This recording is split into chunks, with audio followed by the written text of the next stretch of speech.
Hi, നമുക്കിന്നൊരു ചക്കയവിയൽ ഉണ്ടാക്കിയാലോ.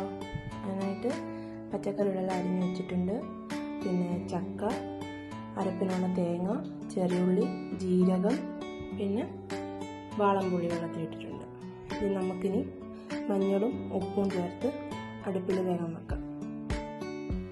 ഇത് വെന്ത് പകുതിയാകുമ്പോൾ നമുക്ക് ചക്ക ചേർക്കാം. അപ്പോൾ അത് അവിടെ നിന്ന് വേകട്ടെ. നമുക്കിതിന് ഇതിലോട്ട് ചതച്ച് വെച്ചിരിക്കുന്ന തേങ്ങയും ചെറിയുള്ളിയും ജീരകവും കരിവേപ്പിലെല്ലാം കൂടെ ചേർത്ത് നന്നായിട്ട് ഇളക്കി ചേർത്ത് വെക്കാം. എല്ലാം നന്നായിട്ട് മിക്സ് ചെയ്ത് ചേർത്ത് വെച്ചു. ഇനി നമുക്ക് ലേശം വെളിച്ചെണ്ണ ഉണ്ടാക്കി കൊടുത്തു പോകും.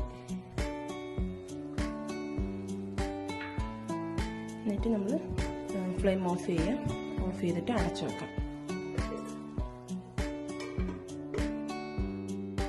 നമ്മുടെ ചക്കയവിയൽ ഇവിടെ റെഡി ആയിട്ടുണ്ട്.